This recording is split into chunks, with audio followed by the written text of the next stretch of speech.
Hello and welcome to the Mindful Zone. I'm so glad you're here today. Whether you stumbled upon this video by chance or sought it out intentionally, your presence matters because every step towards self-improvement begins with showing up for yourself. And that's exactly what we're going to explore together in this 2-hour journey, how Buddhism, meditation, and mindfulness can help you stop bad habits, reduce stress, and cultivate a deeper sense of well-being.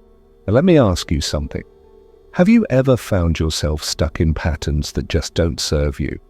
Maybe it's reaching for your phone first thing in the morning before even brushing your teeth, scrolling endlessly through social media late at night, or perhaps indulging in snacks when you're feeling anxious. These habits might seem small, but over time, they shape our lives in ways we often don't realize until we pause and reflect. The truth is, we all have habits, some good, some not so much, and breaking free from the ones that hold us back can feel like an uphill battle. But here's the beautiful part. Change is possible. It starts with awareness, grows with intention, and blossoms through consistent practice. Buddhism offers timeless wisdom on understanding ourselves and the world around us. Its teachings remind us that suffering arises from attachment to outcomes, to desires, even to identities we create for ourselves. By cultivating mindfulness, we learn to observe these attachments without judgment, creating space to choose different. Meditation, meanwhile, gives us tools to train our minds, helping us develop focus, clarity, and emotional resilience. Together, these practices form a powerful foundation for transforming habits and living more consciously. Over the next 2 hours, we'll dive deep into practical strategies inspired by Buddhism, meditation, and mindfulness. We'll explore everything from identifying triggers to setting intentions, practicing gratitude, and building new, healthier routines. This isn't about perfection, it's about progress. It's about taking one step at a time, trusting the process, and being kind to yourself along the way. Whether you're completely new to these concepts or someone who's been meditating for years, there's something here for everyone. My goal is to make this content warm, accessible, and actionable. You won't need any fancy equipment or complicated techniques, just an open heart and a willingness to try. Before we move forward, take a moment to settle into this space. If you're sitting down, notice how your body feels against the chair or cushion. If you're lying down, feel the support of the surface beneath you. Take a slow, deep breath in and exhale fully. Let go of whatever happened earlier today or what's waiting for you later. Right now, this moment belongs to you. As we begin, I invite you to set an intention for watching this video. Why are you here? What do you hope to gain? There's no right or wrong answer. Just allow the question to guide you inward. Are you ready? Let's embark on this transformative journey together. Chapter 1: Understanding Bad Habits. One of the most fascinating aspects of human behavior is how effortlessly we fall into patterns that over time become ingrained habits. Some of these habits enrich our lives while others weigh us down. Think about it. When was the last time you did something without really thinking about it? Perhaps it was biting your nails during a stressful meeting, checking your email compulsively throughout the day, or mindlessly snacking while watching TV. These actions may seem harmless in isolation, but collectively, they shape who we are and how we experience life. In Buddhism, there's a concept known as samsara, which refers to the cycle of habitual behaviors and conditioned responses that keep us trapped in suffering. Suffering, in this context, doesn't mean dramatic pain or tragedy. It's the subtle dissatisfaction, frustration, or unease we feel when things don't go according to plan. Sound familiar? Many of our bad habits stem from attempts to escape discomfort, whether it's boredom, anxiety, loneliness, or fear. We turn to distractions, our phones, food, alcohol, or endless scrolling as temporary fixes. But the relief they offer is fleeting, and soon enough, we find ourselves back where we started. So, how do we break free from this cycle? The first step is awareness. In mindfulness practice, awareness is akin to shining a light on the dark corners of our minds. Instead of reacting automatically to impulses, we pause and observe them. For example, the next time you reach for your phone out of habit, stop for a moment. Ask yourself, why am I doing this? Am I truly bored? Or am I avoiding something uncomfortable? How does holding my phone make me feel afterward? This simple act of questioning creates distance between you and the habit, giving you the power to choose differently. It's important to note that awareness isn't about criticism or self-judgment. Often when we catch ourselves engaging in a bad habit, our instinct is to berate ourselves. Why can't I stop doing this? I'm such a failure. But this only reinforces negative thought patterns and it makes change harder. Instead, approach yourself with curiosity and compassion. Imagine you're observing a friend struggling with the same issue. Would you yell at them or would you offer gentle encouragement? Treat yourself with the same kindness. Another key insight from Buddhism is the idea of karma, which translates roughly to action or intention. Every habit we engage in has consequences, not just externally but internally as well.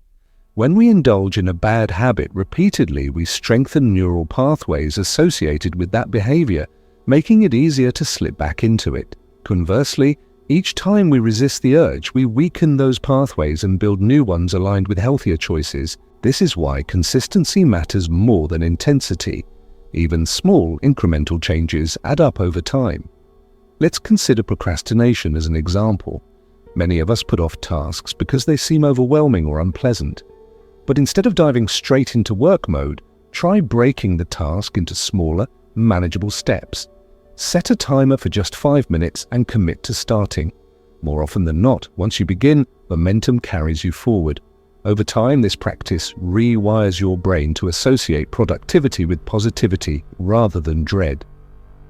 Mindfulness also teaches us to recognize triggers, the situations, emotions, or environments that prompt certain behaviors. For instance, if you tend to snack late at night, ask yourself, is it hunger or are you seeking comfort? Are you eating because you genuinely need sustenance or because you're trying to fill an emotional void? Once you identify the trigger, you can address the root cause instead of merely treating the symptom. Understanding bad habits requires patience and a willingness to look inward. It's tempting to view habits as isolated incidents. I ate too much dessert last night, or I spent hours scrolling through social media again. But they're rarely standalone events. They're part of a larger web of thoughts, emotions, and behaviors that interact in complex ways. For example, someone who struggles with overeating might also struggle with perfectionism, using food as a way to cope with feelings of inadequacy. Similarly, someone who procrastinates might be dealing with fear of failure or rejection. By examining the deeper layers beneath our habits, we gain clarity about why they exist in the first place. This process of exploration is central to Buddhist teachings, which emphasize the importance of understanding the causes and conditions that shape our lives. Everything we do is interconnected, influenced by past experiences, cultural conditioning, and even genetics. Recognizing this interconnectedness helps us approach our habits with greater empathy and less judgment. Instead of seeing ourselves as flawed or broken, we see ourselves as products of countless influences, many of which are beyond our control. This perspective shifts the focus from blame to empowerment. Yes, we may have developed unhelpful patterns, but we also have the capacity to change them. Now let's delve deeper into the mechanics of habit formation. Habits operate on a loop consisting of 3 components: cue, routine, and reward. The cue is the trigger that prompts the behavior, the routine is the behavior itself, and the reward is the positive reinforcement that encourages repetition. For example, imagine you feel stressed, cue, so you grab a bag of chips, routine, and then you experience a brief sense of relief or pleasure, reward. Over time, this loop becomes automatic, making it difficult to interrupt. However, by identifying each component, we can intervene at any point to disrupt the cycle. To illustrate, let's say You want to reduce your tendency to snack late at night. First, examine the cue. What typically precedes the snacking? Is it boredom, fatigue, or emotional distress? Next, analyze the routine. Do you always eat the same type of snack, or does it vary? Finally, consider the reward. Does eating provide physical nourishment, or is it primarily emotional comfort? Once you've mapped out the loop, experiment with alternatives. If the cue is boredom, could you replace snacking with reading a book or doing a puzzle? If the reward is emotional comfort, could you try journaling or practicing deep breathing instead? Breaking bad habits isn't just about willpower, it's about strategy. Willpower is finite, and relying solely on it often leads to burnout. That's why mindfulness and self-awareness are so crucial. They allow us to work smarter, not harder. By understanding the underlying mechanisms of our habits, we can design solutions tailored to our unique needs and circumstances. As we move forward, remember that transformation is a gradual process. There will be setbacks along the way, and that's perfectly normal. What matters is your commitment to showing up day after day and doing the work.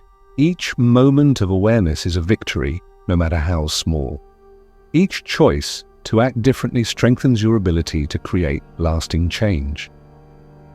In the chapters ahead, we'll explore specific tools and techniques inspired by Buddhism, meditation, and mindfulness to help you dismantle old patterns and cultivate new ones. But for now, take a moment to reflect on what you've learned here. Think about one habit you'd like to change and consider its triggers, routines, and rewards. Write it down if you'd like, or simply hold it in your mind. Awareness is the foundation of transformation. Without it, we remain stuck in autopilot mode, repeating the same mistakes over and over again. Keep this awareness alive as we continue exploring these themes. Notice when old habits arise and meet them with patience and understanding. Change won't happen overnight, and that's okay. Each step you take brings you closer to freedom. Chapter 2: The Power of Intention. One of the most transformative teachings in Buddhism is the concept of intention. In Sanskrit, it's called satana, and it refers to the mental state or volition that precedes every action. Simply put, intention shapes our reality. It's the seed from which all thoughts, words, and deeds grow. When we act with clarity and purpose, we align ourselves with a deeper sense of meaning. When we act impulsively or without awareness, we drift further away from the life we truly want to live. Think about your own habits for a moment. So many of them are driven by unconscious impulses, reactions to stress, boredom, or discomfort. But what if you could shift the way you approach these moments? What if, instead of reacting automatically, you paused to ask yourself, what is my intention here? This simple question can be a game changer. It invites you to step back, examine your motivations, and choose actions that reflect your highest values. In Buddhism, intention is closely tied to the idea of karma, or cause and effect. Every action begins with an intention, whether conscious or unconscious. Positive intentions lead to positive outcomes. Negative intentions lead to suffering for ourselves and others. This doesn't mean you have to strive for perfection. None of us are immune to fear, anger, or selfishness. But when we cultivate awareness around our intentions, we take responsibility for the energy we bring into the world, and that makes all the difference. So, how do we harness the power of intention in daily life? Let's start by exploring what intention actually is and isn't. Intention isn't about setting lofty goals or trying to control outcomes.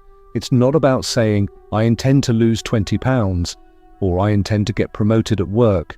Those are external achievements, and while there's nothing wrong with striving for success, they're not the heart of true intention. Real intention comes from within. It's about asking yourself, how do I want to show up in this moment? What kind of person do I want to be? For example, imagine you're feeling overwhelmed by your workload. Instead of letting frustration dictate your behavior, perhaps snapping at colleagues or procrastinating, you might set an intention to approach the situation with patience and focus. You remind yourself, my intention is to stay calm and productive, even when things feel challenging. This subtle shift in mindset can transform how you navigate stress. It won't magically erase your problems, but it will help you respond to them with greater wisdom and grace. Intention is also deeply personal. No one else can tell you what your intentions should be. They must come from your own heart. To uncover yours, try reflecting on what matters most to you. Is it kindness, growth, connection, peace? Once you identify your core values, let them guide your actions.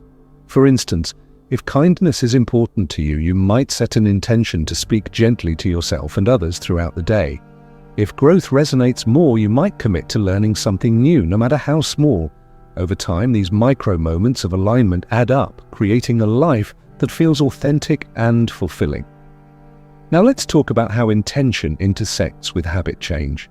Many people approach breaking bad habits with a mindset of restriction. I need to stop doing X. While this may seem logical, it often leads to resistance. Why? Because focusing solely on what you're giving up can make you feel deprived, triggering rebellion or guilt. A more effective approach is to frame your efforts in terms of what you're moving toward. Instead of saying, I'm going to quit smoking, you might say, I intend to nurture my body and live a healthier life. This reframing shifts the emphasis from loss to possibility, making the process feel less like punishment and more like empowerment. Let me give you another example. Suppose you struggle with overusing your phone. Rather than vowing to use my phone less, which can feel vague and overwhelming, try setting a clear intention. Today I intend to be fully present during conversations with loved ones. Or, I intend to spend the first hour of my morning without screens. These specific value-driven intentions provide direction and motivation. They also make it easier to notice when you're veering off track, allowing you to course correct with compassion rather than criticism. Of course, setting intentions is just the beginning. Living them requires consistent practice. One powerful tool for reinforcing intentions is meditation. Through meditation, you train your mind to return to the present moment again and again, strengthening your ability to stay aligned with your goals. For instance, if your intention is to cultivate gratitude, you might dedicate part of your meditation practice to reflecting on things you're thankful for. If your intention is to reduce reactivity, you might focus on observing your breath and noticing how emotions arise and pass without acting on them.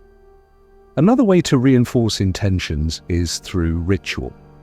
Rituals are actions imbued with meaning, performed with deliberate care. Lighting a candle before meditating, journaling at the start of each day, or taking 3 deep breaths before meals can serve as reminders of your intentions. These small acts anchor you in the present and create a sense of continuity between your inner aspiration and outer actions. It's worth noting that intentions aren't static. As you grow and evolve, so too will your priorities. What felt meaningful last year might no longer resonate today. That's perfectly okay. The key is to check in regularly with yourself, ensuring that your intentions remain aligned with your current values and circumstances. Journaling can be a helpful tool for this process. Spend a few minutes each week reflecting on questions like, am I living in alignment with my intentions? Are there areas where I feel disconnected? How can I adjust my course moving forward? Now, let's explore some practical strategies for working with intention in daily life. First, simplify. Choose 1 or 2 primary intentions to focus on at a time. Trying to juggle too many can dilute your efforts and leave you feeling scattered. For example, if you're cultivating mindfulness, your intention might be to pay full attention to whatever you're doing, whether it's washing dishes, walking, or having a conversation. If you're working on self-compassion, your intention might be to treat yourself with kindness, especially during difficult moments. Second, pair your intentions with visual cues. Our brains are wired to respond to sensory input, so surrounding yourself with reminders can help keep your intentions top of mind. Write them down on sticky notes and place them where you'll see them often, in your workspace, on your bathroom mirror, or next to your bed. Alternatively, use objects like crystals, stones, or photographs that symbolize your goals. Each time you encounter these cues, pause for a moment and reconnect with your intention. Third, celebrate small wins. Changing habits takes effort, and acknowledging progress, even tiny steps, fuels motivation. Did you manage to resist reaching for your phone during dinner? Pat yourself on the back. Were you able to respond calmly to a frustrating situation? Take pride in that victory. By celebrating these moments, you reinforce the neural pathways associated with your desired behaviors, making them easier to sustain over time. Finally, embrace imperfection. There will be days when you forget your intentions entirely, or when life throws curveballs that knock you off course. That's part of being human. The beauty of intention lies not in achieving flawlessness, but in continually realigning with what matters most. When setbacks occur, and they will, offer yourself the same kindness you'd extend to a dear friend. Remind yourself that every moment is an opportunity to begin anew. As we move through the rest of this video, I encourage you to carry this understanding of intention with you. Use it as a lens through which to view your habits, challenges, and aspirations. Remember, transformation begins with a single thought, a single choice. By planting seeds of intention today, you lay the groundwork for a future filled with purpose and peace. In the chapters ahead, we'll delve into specific practices, including mindfulness exercises, meditation techniques, and practical tools to support you on this journey. But for now, take a moment to reflect on your own intentions. What do you wish to cultivate in your life? What qualities would you like to embody? Hold these answers close, knowing that they hold the power to shape your path forward. Chapter 3: Introduction to Meditation. Meditation is often misunderstood. Many people think it's about emptying the mind or achieving some kind of mystical state, but in reality, meditation is much simpler and more profound than that. At its core, meditation is a practice of training the mind to be present, focused, and aware. It's not about silencing your thoughts, it's about observing them without attachment. Through meditation, we learn to navigate the chaos of our inner world with clarity and compassion. And when applied consistently, this practice can become a powerful tool for breaking bad habits, reducing stress, and cultivating well-being. Let's start by addressing one of the most common misconceptions, that meditation requires hours of sitting still in complete silence. While extended meditation sessions can be beneficial, they're not necessary to experience the benefits. In fact, even 5 minutes a day can make a significant difference. The key is consistency, not duration. Just like brushing your teeth or drinking water, meditation becomes most effective when practiced regularly, no matter how brief the session. So, what exactly happens during meditation? To put it simply, you're creating space between yourself and your thoughts. Think of your mind as a busy highway, with cars representing your thoughts racing past at high speed. Normally, we're so caught up in these cars that we forget we're actually standing on the sidewalk watching them go by. Meditation teaches us to step back onto that sidewalk, observing our thoughts without jumping into the traffic. Over time, this practice helps us develop greater awareness, emotional regulation, and resilience. There are many forms of meditation, each with its own techniques and benefits. For beginners, mindfulness meditation is an excellent starting point because it's straightforward and accessible.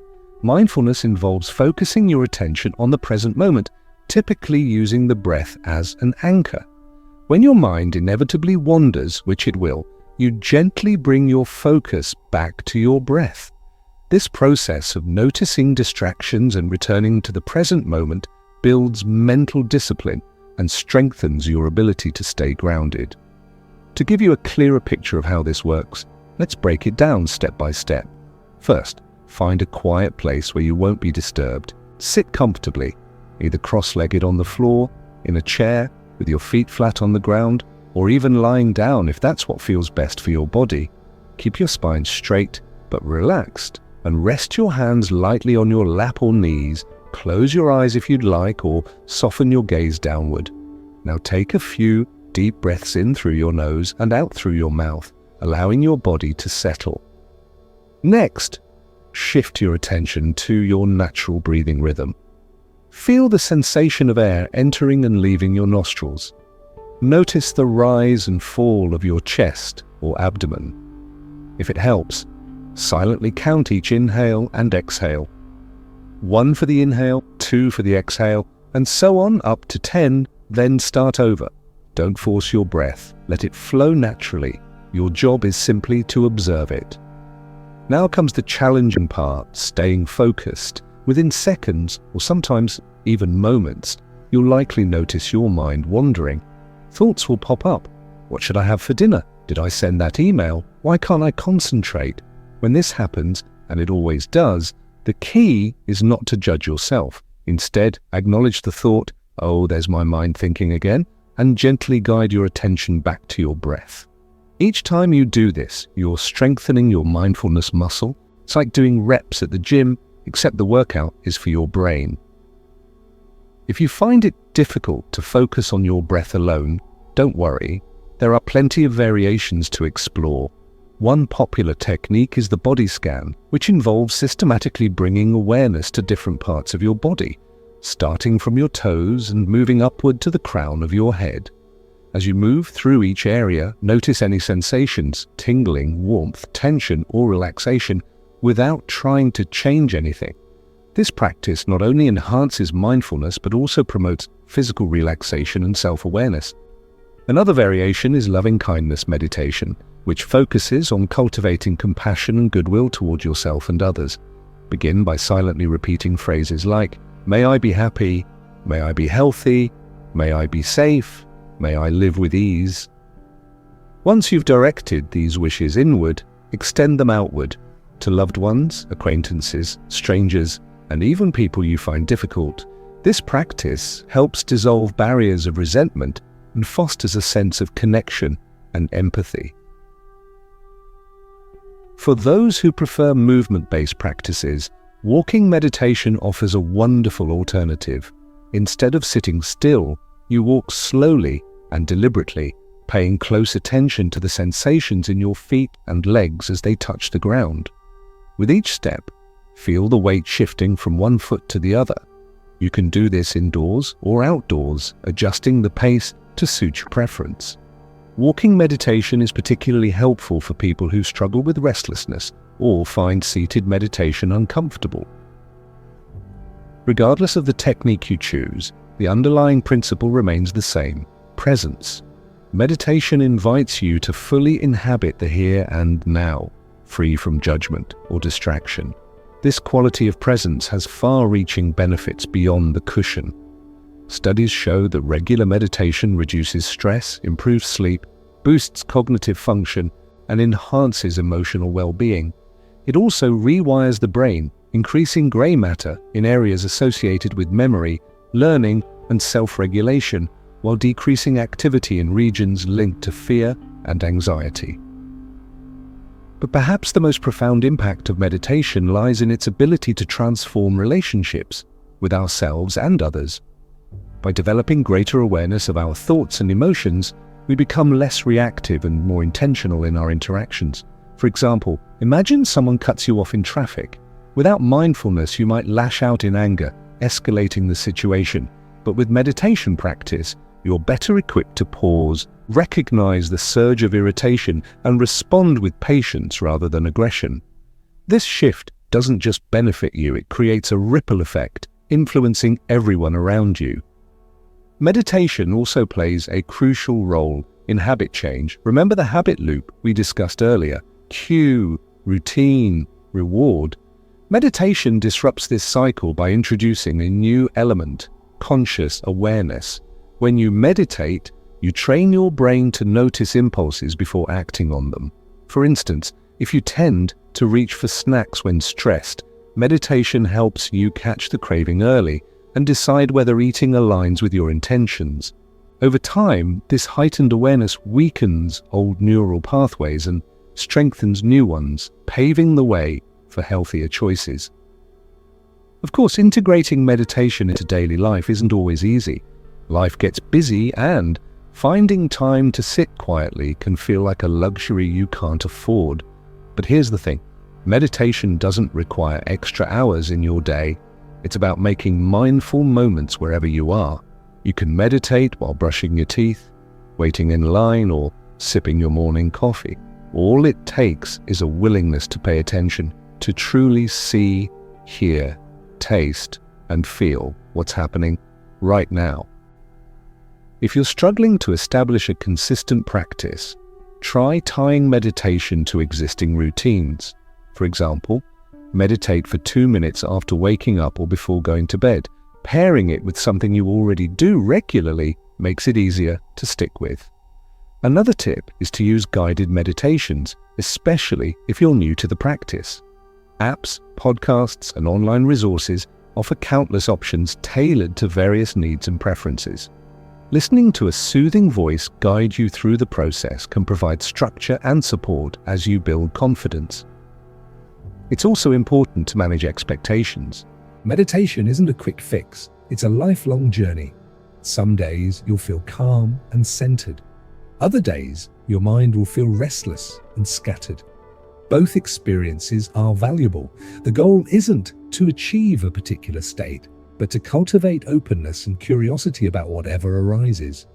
Over time, you'll notice subtle shifts, not just in your meditation practice, but in your overall outlook on life. As we continue exploring the intersection of Buddhism, meditation, and mindfulness, keep this foundational understanding of meditation in mind. It's not a separate activity reserved for special occasions. It's a way of being that permeates everything you do, whether you're dealing with stress, navigating relationships, or working to break bad habits. Meditation provides a steady anchor amidst life's turbulence. In the chapters ahead, we'll dive deeper into specific applications of meditation, offering practical exercises and insights to help you integrate these practices into your daily routine. But for now, reflect on what you've learned here. Consider how meditation might fit into your life. What obstacles might arise, and how could you overcome them? What small steps could you take today to begin building this transformative habit? Remember, the journey of 1,000 miles begins with a single step, or in this case, a single breath. Chapter 4. Mindfulness in Daily Life. Mindfulness isn't something that happens only during meditation or in quiet moments of reflection. It's a way of living, a lens through which we can view and engage with the world around us. While meditation provides the foundation for cultivating mindfulness, its true power lies in how it translates into our everyday experiences. By bringing mindful awareness to the ordinary activities of life, we transform them into opportunities for presence, connection, and growth. In this chapter, we'll explore how mindfulness can be integrated into your daily routine, helping you break free from autopilot mode and fostering a deeper sense of well-being. To begin, let's clarify what mindfulness really means. At its essence, mindfulness is paying full attention to the present moment without judgment. It's about being fully engaged in whatever you're doing, whether it's eating, walking, talking, or even washing dishes. This might sound simple, but in practice, it's incredibly challenging. Our minds are wired to wander, constantly pulled toward thoughts of the past or future. We multitask, distract ourselves, and rush through tasks without truly experiencing them. Mindfulness invites us to slow down, notice, and savor the richness of each moment. One of the most profound teachings of Buddhism is that suffering arises not from external circumstances, but from our relationship to them. When we're caught up in regret about the past or anxiety about the future, we miss out on the beauty and possibility of the present. Mindfulness helps us shift our focus back to what's happening right now, allowing us to respond to life with greater clarity and compassion. For example, instead of replaying an argument in your head or worrying about tomorrow's meeting, mindfulness encourages you to anchor yourself in the sensations of your breath, the sounds around you, or the feeling of your feet on the ground. These small acts of grounding create space between stimulus and response, giving you the freedom to choose how you react. So, how do we bring mindfulness into daily life? The key is to start small. You don't need to overhaul your entire day or carve out extra time for formal practice.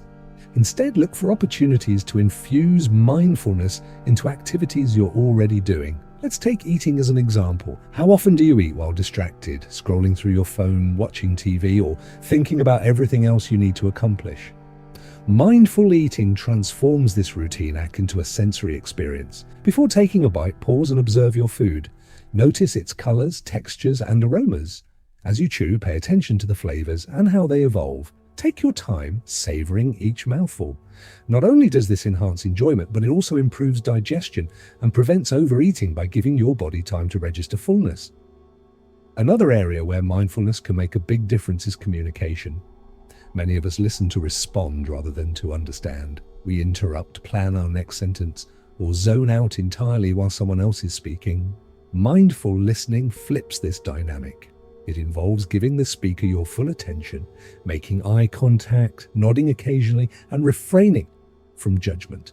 If your mind starts to wander, gently bring it back to the conversation. When it's your turn to speak, pause before responding. This creates a natural rhythm and fosters deeper connections. Over time, mindful communication reduces misunderstandings, strengthens relationships, and cultivates empathy. Mindfulness also has a profound impact on how we handle stress. Stress is inevitable, it's part of being human, but our reaction to it is within our control. Often, when faced with a stressful situation, we spiral into worst-case scenarios or try to suppress our emotions. Mindfulness offers a different approach. Instead of resisting or avoiding discomfort, you acknowledge it. Feel the tension in your shoulders, notice the racing thoughts, and breathe into the sensation. This doesn't mean resigning yourself to suffering, it means meeting it with curiosity and kindness. Paradoxically, accepting stress reduces its intensity, making it easier to navigate. Let's delve deeper into practical ways to incorporate mindfulness into specific daily activities. One powerful technique is mindful breathing. Your breath is always with you, making it an ideal anchor for staying present. Throughout the day, set reminders or simply tune in whenever you remember to take 3 deep, intentional breaths. Feel the air entering and leaving your nostrils. Observe how your chest expands and contracts. Use these moments to reset your focus and reconnect with the present. You can do this while waiting in line, sitting at your desk, or transitioning between tasks.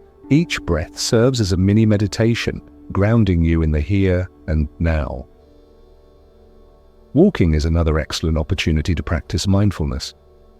Whether you're commuting to work, strolling through a park, or pacing around your home, walking offers countless chances to cultivate awareness. Instead of rushing to your destination, slow down and pay attention to the sensations in your body. Feel the weight of your feet pressing against the ground, the rhythm of your steps, and the movement of your arms. If you're outside, notice the sights, sounds, and smells around you, the rustling leaves, chirping birds, or fresh breeze. Walking mindfully turns a mundane activity into a joyful exploration of the world. Even household chores can become acts of mindfulness. Washing dishes, folding laundry, or sweeping the floor may seem tedious, but they're perfect opportunities to practice presence. As you wash dishes, feel the warmth of the water, the texture of the sponge, and the smoothness of the plates. Notice the satisfaction of seeing a pile of dirty dishes transform into clean ones. Similarly, when folding laundry, focus on the softness of the fabric, the precision of your movements, and the neatness of the finished stack. These tasks, though seemingly insignificant, offer a chance to appreciate the simplicity and orderliness of life. For those who struggle with technology addiction, mindfulness can help restore balance. Phones, computers, and social media dominate our attention, pulling us away from the present moment. To counteract this, establish tech-free zones or times throughout your day. For instance, avoid using your phone during meals or within the first hour after waking up. When you do use technology, do so mindfully. Before opening an app, ask yourself, why am I doing this? What's my intention? Limit aimless scrolling by setting boundaries. For example, allowing yourself only 15 minutes of social media per session. Over time, these habits reduce distractions and reclaim your time for more meaningful pursuits. Now let's talk about how mindfulness interacts with emotions. Emotions are messengers. They provide valuable information about our needs and values. However, we often react to them impulsively, either clinging to pleasant feelings or pushing away unpleasant ones. Mindfulness teaches us to observe emotions without identification. Imagine your emotions as clouds passing across the sky. Some are light and fluffy, while others are dark and stormy. Regardless of their appearance, they all eventually drift away. By acknowledging your emotions without resistance, you create space to process them healthily. A helpful exercise for working with difficult emotions is RAIN: recognize, allow, investigate, nurture.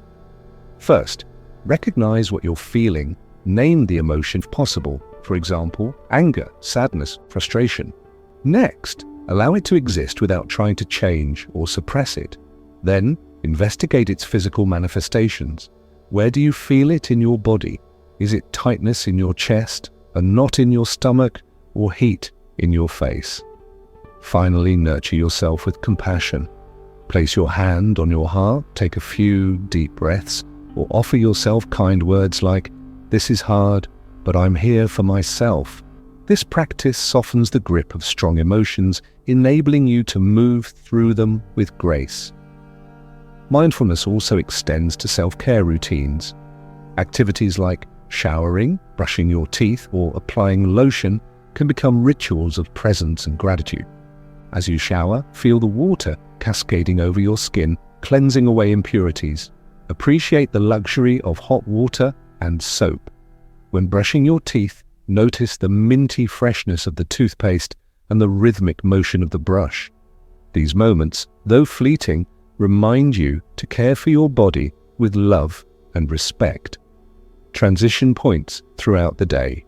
Waking up, starting work, ending work, going to bed are particularly potent for mindfulness practice.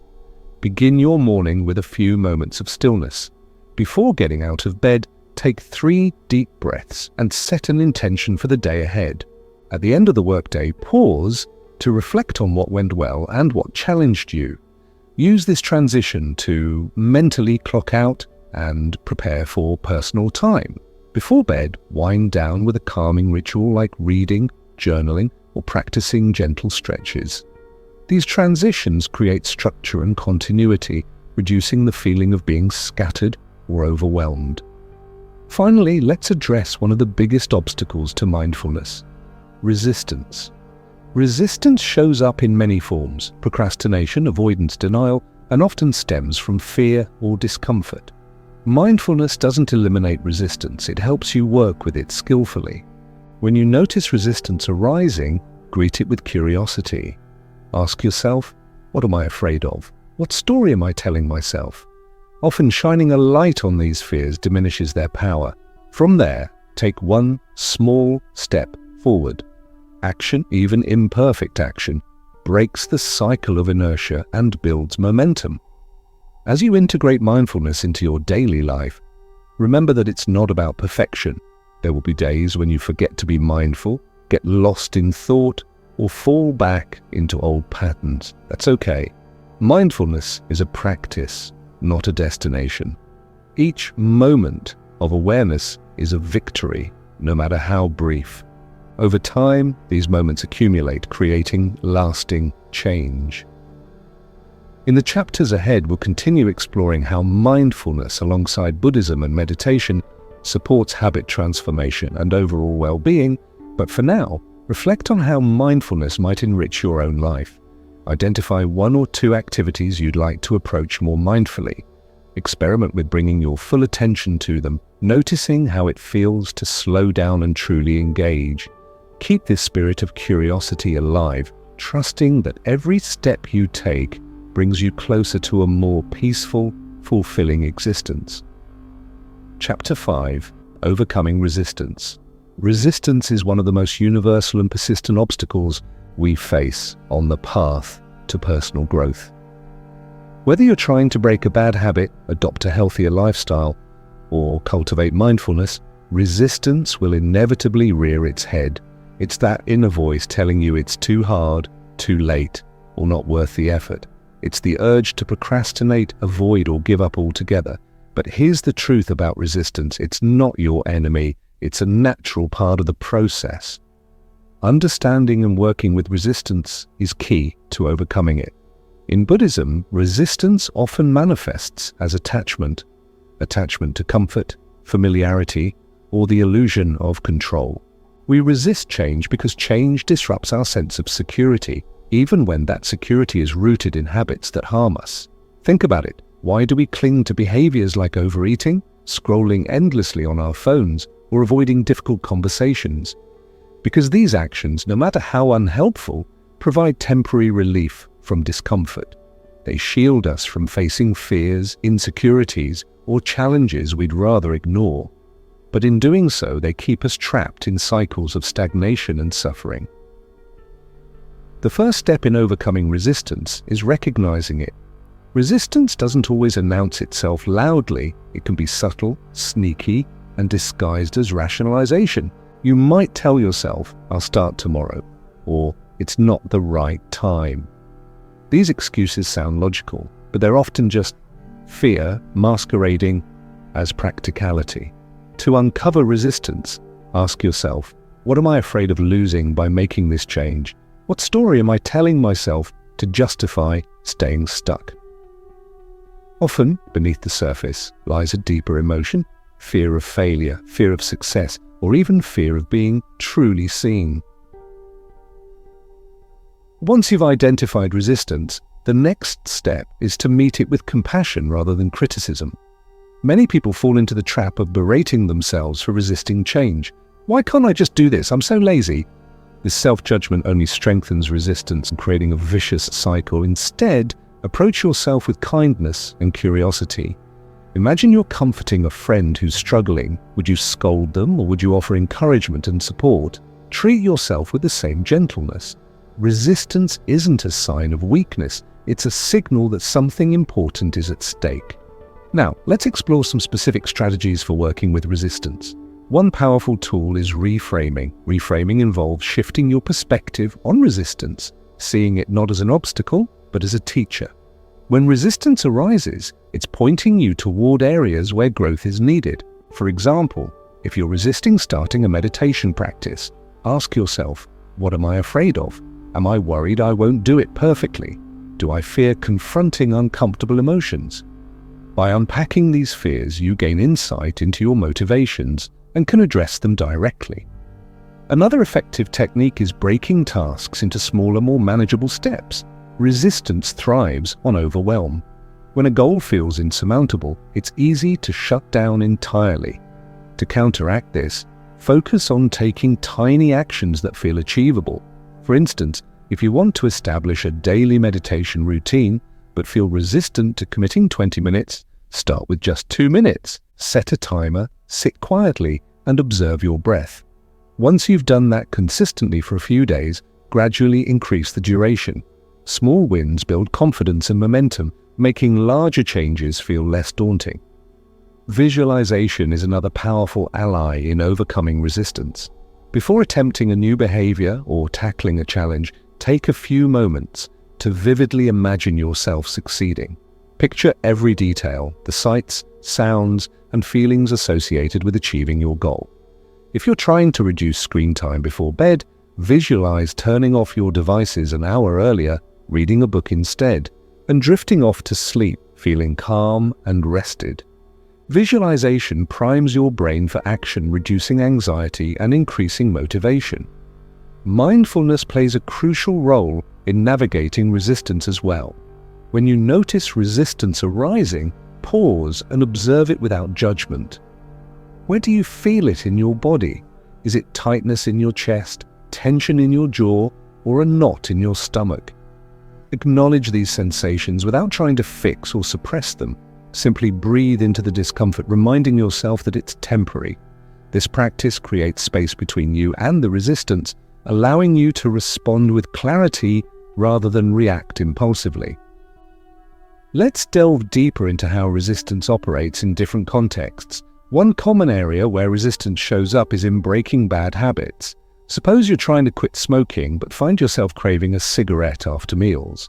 Instead of giving in immediately, pause and examine the craving. Notice its intensity, duration, and triggers.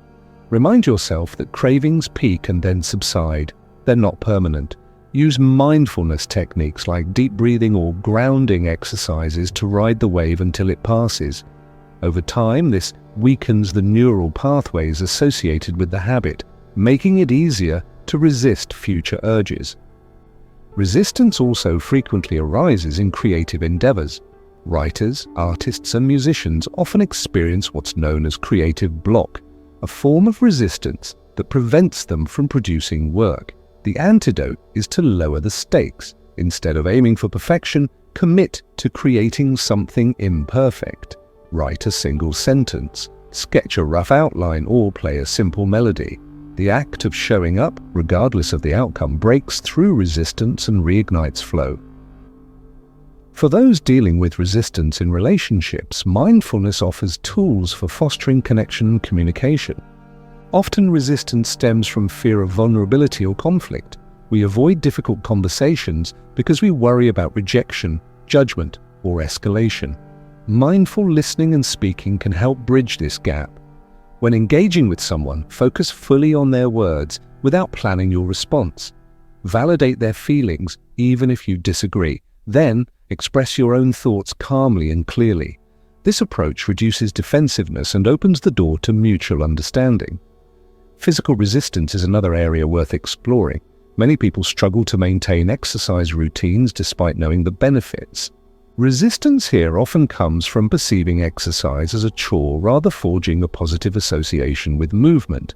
Experiment with activities you genuinely enjoy, dancing, hiking, yoga, or swimming, and frame them as acts of self-care rather than obligations. Start small, perhaps with a 10-minute walk, and celebrate each session as a victory. Over time, these positive experiences replace negative associations, making exercise feel less like a burden and more like a gift. One particularly insidious form of resistance is comparison. In today's hyper-connected world, it's easy to measure ourselves against others and feel inadequate. Social media amplifies this tendency, bombarding us with curated highlight reels of other people's lives. Comparison fuels resistance by convincing us we're not good enough, fast enough, or far enough along. To combat this, practice gratitude and self-compassion. Reflect on your unique strengths and accomplishments. Remind yourself that everyone's journey is different and progress cannot be measured externally. Focusing inward shifts your energy from competition to collaboration with yourself and others. Another strategy for overcoming resistance is leaning into discomfort. Growth rarely happens in comfort zones. Whether it's speaking up in a meeting, trying a new hobby, or setting boundaries in relationships, stepping outside familiar territory requires courage. Each time you embrace discomfort, you expand your capacity for resilience. Start with low-stakes situations to build confidence, then gradually tackle bigger challenges. Remember, discomfort is temporary, regret lasts much longer. Accountability is another invaluable tool for overcoming resistance. Sharing your goals with a trusted friend, coach, or community creates external support and motivation. Knowing someone else is counting on you or simply checking in can make all the difference. Accountability partners can also offer encouragement during tough times, reminding you why you started and celebrating your progress along the way. Sometimes resistance stems from unclear intentions. If you're unsure why you're pursuing a particular goal, it's easy to lose motivation. Revisit your reasons regularly, ensuring they align with your values and aspirations. For example, if you're trying to eat healthier, connect this goal to broader desires like vitality, longevity, or setting a positive example for loved ones. When your actions are tied to meaningful outcomes, resistance loses its grip. Lastly, let's talk about patience. Overcoming resistance is not a linear process. There will be setbacks, plateaus, and moments of doubt. That's normal. Progress is rarely steady. It ebbs and flows. What matters is persistence. Every time you choose to move forward despite resistance, you strengthen your resolve and deepen your trust in yourself. Over time, resistance becomes less intimidating, transforming from a roadblock into a stepping stone. As we move through the rest of this video, carry this understanding of resistance with you.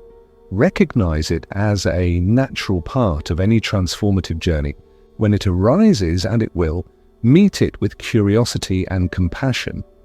Break tasks into smaller steps, reframe challenges as opportunities, and lean into discomfort. Most importantly, remember that you are capable of change, even when it feels difficult. In the chapters ahead, we'll continue exploring practical tools and insights to support you in overcoming resistance and cultivating lasting habits. But for now, reflect on how resistance shows up in your own life. What stories do you tell yourself to justify staying stuck? How can you reframe these narratives to empower rather than limit you? Keep this awareness alive, trusting that each moment of clarity brings you closer to freedom. Chapter 6. Cultivating compassion. Compassion is one of the most profound and transformative qualities we can cultivate in our lives. Rooted deeply in Buddhist teachings, compassion goes beyond mere kindness or empathy. It's an active force that connects us to ourselves, others, and the world around us. When practiced consistently, compassion has the power to heal wounds, dissolve barriers, and create a sense of belonging.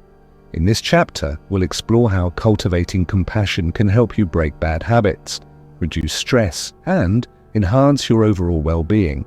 At its core, compassion is the desire to alleviate suffering both in ourselves and in others. It's not just about feeling sorry for someone or offering sympathy, it's about recognizing shared humanity and taking action to ease pain. This might sound lofty, but compassion begins with small, everyday gestures. Smiling at a stranger, listening attentively to a friend, or simply being patient with yourself during a tough day are all acts of compassion. Over time, these moments accumulate, creating ripples of positivity that extend far beyond their immediate impact. One of the central teachings of Buddhism is the interconnectedness of all beings. Everything we do affects others, just as everything others do affects us. When we act out of anger, fear, or selfishness, we contribute to collective suffering. Conversely, when we act from a place of compassion, we uplift not only ourselves but also those around us. This principle is beautifully captured in the concept of metta, or loving-kindness meditation, which involves directing goodwill and love toward oneself and others. Through metta practice, we train our minds to see beyond differences and recognize the inherent worth of every living being. So, how does compassion relate to breaking bad habits? The answer lies in understanding that many of our harmful behaviors stem from a lack of self-compassion. We often treat ourselves harshly, criticizing our mistakes, berating ourselves for perceived failures, and clinging to unrealistic expectations. This inner dialogue creates a cycle of shame and self-sabotage, making it harder to change. By cultivating compassion, we learn to replace judgment with understanding, fostering an environment where growth becomes possible. Let's start by exploring self-compassion, which is the foundation of all compassionate action. Self-compassion involves treating yourself with the same care and kindness you'd offer a dear friend. It means acknowledging your struggles without minimizing them, validating your emotions without over-identifying with them, and reminding yourself that imperfection is part of being human. Research shows that self-compassion reduces anxiety, depression, and burnout while increasing resilience, motivation, and happiness. When you're kind to yourself, you naturally become kinder to others. To practice self-compassion, begin by noticing your inner critic, the voice that tells you you're not good enough, smart enough, or worthy enough. Instead of engaging with this voice, step back and observe it with curiosity. Ask yourself, would I speak to a loved one this way? If not, why am I speaking to myself this way? Then, consciously shift your language. Replace harsh words like, I'm such a failure, with gentler ones like, I'm doing my best and that's enough. You can also use affirmations or mantras to reinforce self-compassion, such as, I am worthy of love and respect, or I forgive myself for my mistakes. Another powerful exercise is the self-compassion break, developed by psychologist Dr. Kristin Neff. When you're feeling stressed, overwhelmed, or upset, pause and acknowledge your pain. Say to yourself, "This is a moment of suffering." Next, remind yourself that suffering is universal. I'm not alone in this. Everyone experiences hardship. Finally, offer yourself soothing words or gestures. Place your hand on your heart, take a few deep breaths, or silently repeat phrases like, "May I be kind to myself in this moment? May I give myself the compassion I need?" This simple practice calms the nervous system and shifts your perspective from isolation to connection. Once you've established a foundation of self-compassion, you can expand your circle of care to include others. One way to do this is through loving-kindness meditation or metta bhavana. Begin by sitting comfortably and closing your eyes. Take a few deep breaths to center yourself. Then silently repeat the following phrases, directing them first toward yourself. May I be happy. May I be healthy. May I be safe. May I live with ease. After several minutes, extend these wishes to someone you love, a family member, friend, or mentor. Visualize them clearly and repeat the phrases, replacing I with you. May you be happy. May you be healthy. May you be safe. May you live with ease. Next, broaden your focus to include neutral people, those you encounter in daily life but don't have strong feelings about, like a cashier or co-worker. Finally, challenge yourself to direct loving kindness towards someone you find difficult. This doesn't mean excusing harmful behavior, but rather recognizing their humanity and wishing them freedom from suffering. Ending the practice by extending goodwill to all beings completes the cycle. Loving kindness meditation has profound benefits. Studies show it increases positive emotions, reduces bias and prejudice, and enhances social connectedness. It also rewires the brain, activating areas associated with empathy and emotional regulation. Over time, practicing metta transforms how you interact with the world, fostering patience, generosity, and forgiveness. Now, let's talk about how compassion influences relationships. Many conflicts arise from a lack of understanding or miscommunication. When we approach disagreements with defensiveness or hostility, we escalate tension rather than resolve it. Compassionate communication flips this dynamic. It involves listening deeply, speaking truthfully, and responding with empathy. Before reacting to someone, pause and consider their perspective. What might they be feeling? What unmet needs are driving their behavior? By stepping into their shoes, you create space for constructive dialogue. For example, imagine a disagreement with a partner or colleague. Instead of lashing out or shutting down, try saying, "I hear that you're upset, and I want to understand where you're coming from." Or, "I realize I contributed to this situation, and I'm sorry." These statements de-escalate conflict and open the door to resolution. They also model vulnerability, encouraging others to respond in kind. Compassion also plays a vital role in habit change. Breaking bad habits requires more than willpower. It requires understanding the underlying motivations behind those habits. Often we engage in destructive behaviors because we're trying to cope with pain or fill a void. For instance, someone who overeats may be seeking comfort, while someone who procrastinates may be avoiding fear of failure. By approaching these patterns with compassion, we uncover their root causes and address them holistically. Here's how to apply compassion to habit transformation. First, identify the need your habit is attempting to meet. Are you craving connection, relaxation, or control? Once you've pinpointed the need, brainstorm healthier ways to fulfill it. For example, if loneliness drives excessive social media use, consider reaching out to a friend or joining a community group. If stress leads to overeating, experiment with mindfulness techniques or physical activity. Meeting your needs constructively reduces reliance on harmful habits. Another aspect of compassionate habit change is celebrating progress, no matter how small. Change is incremental and setbacks are inevitable. When you slip up, and you will, resist the urge to punish yourself. Instead, reflect on what triggered the lapse and what you can learn from it. Offer yourself encouragement, reminding yourself that each attempt brings you closer to your goal. Progress, not perfection. is the measure of success.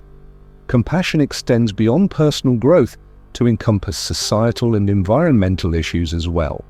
Many of the challenges facing our world today, poverty, inequality, climate change, are rooted in a lack of compassion. By widening our lens and considering the broader implications of our actions, we contribute to collective healing. Simple choices like reducing waste, supporting ethical businesses, or volunteering in your community demonstrate compassion in action. Even seemingly insignificant acts like picking up litter or donating unused items make a difference when multiplied across millions of people. Finally, let's discuss the spiritual dimension of compassion.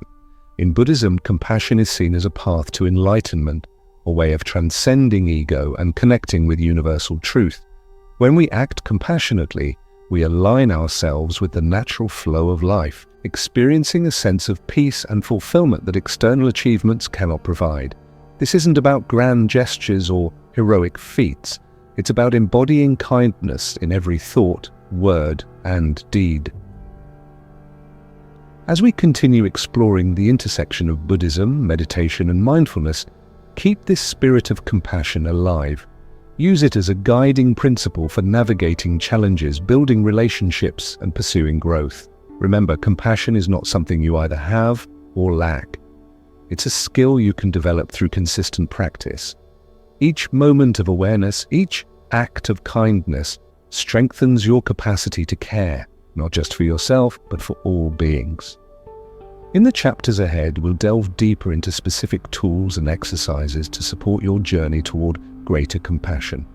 But for now, reflect on how compassion already exists in your life. Where do you see opportunities to nurture it further?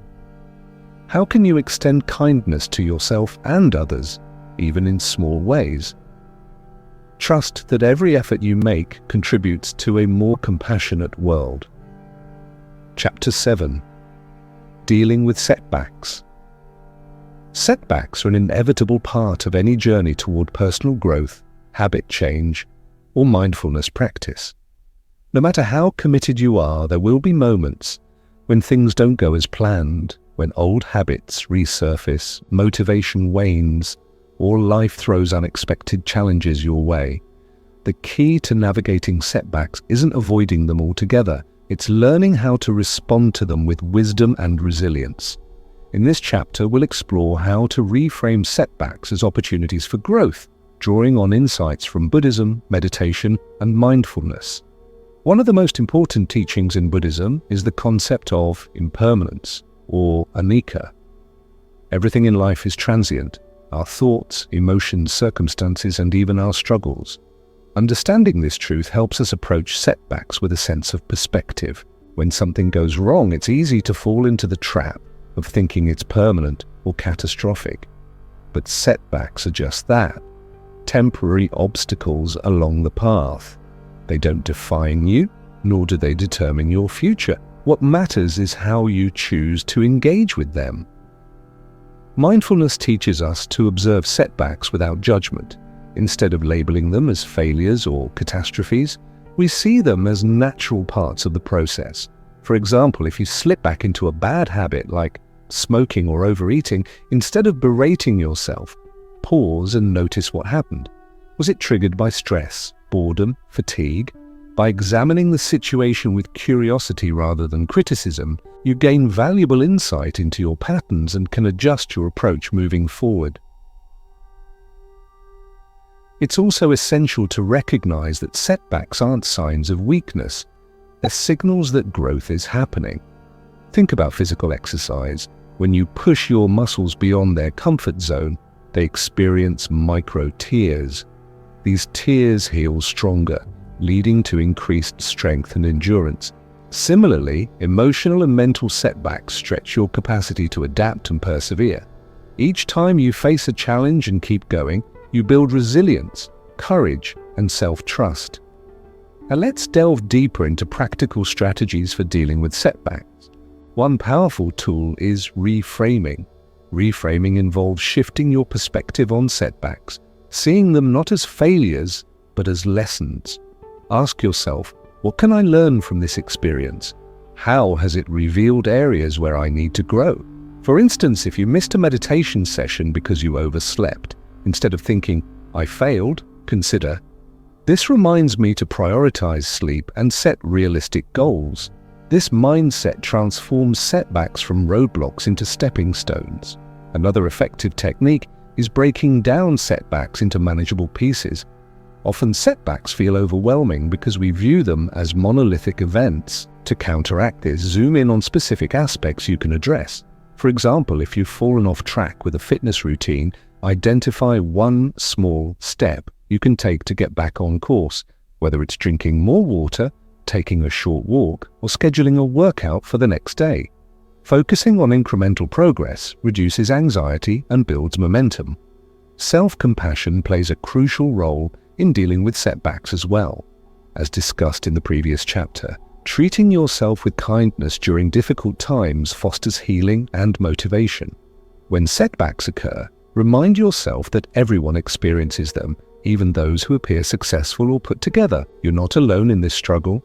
Offer yourself soothing words such as, "It's okay to stumble. This doesn't mean I'm giving up. I'm still moving forward." Visualization is another helpful practice for overcoming setbacks. Before attempting to restart a habit or tackle a challenge, take a few moments to vividly imagine yourself succeeding. Picture every detail, the sights, sounds, and feelings associated with achieving your goal.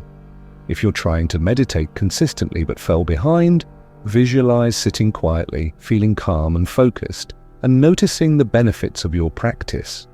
Visualization primes your brain for action, reducing fear and increasing confidence. Let's talk about the importance of accountability in navigating setbacks. Sharing your goals with a trusted friend, coach, or community creates external support and motivation.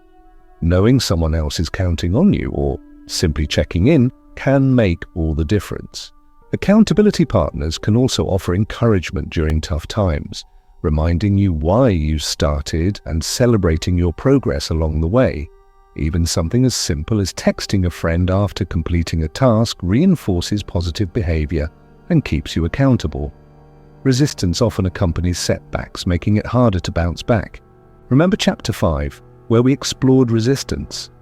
Many of the same principles apply here. When you encounter a setback, resistance may show up as excuses, procrastination, or avoidance. Meet it with compassion and curiosity. Ask yourself, what am I afraid of facing right now? What story am I telling myself to justify staying stuck? Then, take one small step forward. Action, even imperfect action, breaks the cycle of inertia and builds momentum. Mindfulness offers additional tools for working with setbacks. When you notice frustration, disappointment, or shame arising, pause and observe these emotions without judgment. Where do you feel them in your body? Is it tightness in your chest, tension in your jaw, or a knot in your stomach? Acknowledge these sensations without trying to fix or suppress them. Simply breathe into the discomfort, reminding yourself that it's temporary. This practice creates space between you and the setback, allowing you to respond with clarity rather than react impulsively. One particularly insidious aspect of setbacks is the tendency to generalize them. A single failure can lead to sweeping conclusions like, "I'll never succeed," or "I'm just not cut out for this." To combat this, practice compartmentalization. Separate the specific incident from your overall journey. For example, if you skipped a day of journaling, remind yourself that missing one day doesn't erase all the progress you've made. Tomorrow is a new opportunity to start again. Another strategy is cultivating gratitude even in the midst of setbacks. Gratitude shifts your focus from what's lacking to what's abundant, creating a sense of perspective and balance. Reflect on the resources you have available, your health, relationships, skills, or simply the fact that you're still here, capable of trying again. Gratitude doesn't deny the difficulty of setbacks. It acknowledges them while highlighting the silver linings. Forgiveness is another critical component of dealing with setbacks. Forgiving yourself for mistakes or missteps frees you from the weight of guilt and shame. It's important to distinguish forgiveness from condoning harmful behavior.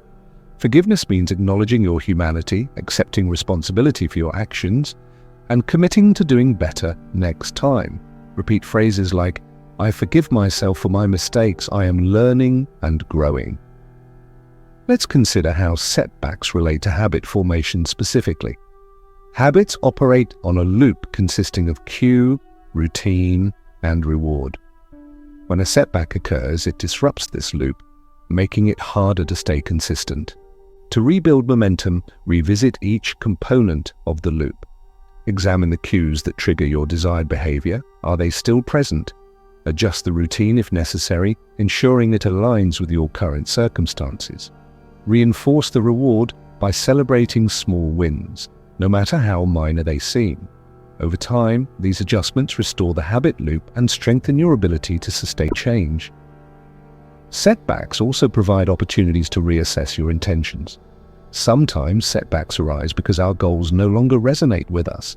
Life evolves, priorities shift, and what once felt meaningful may lose its relevance. Use setbacks as prompts to reflect on your values and aspirations. Ask yourself, does this goal still align with who I am and where I want to go? Am I pursuing it for the right reasons? If the answer is yes, reaffirm your commitment.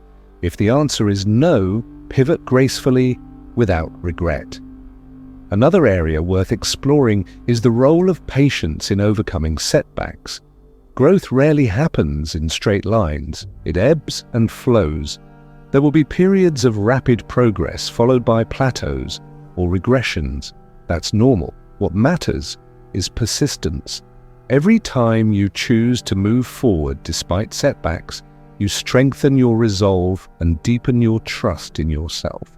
Over time, setbacks become less intimidating, transforming from obstacles into teachers. Finally, let's discuss the spiritual dimension of setbacks. In Buddhism, adversity is seen as fertile ground for awakening.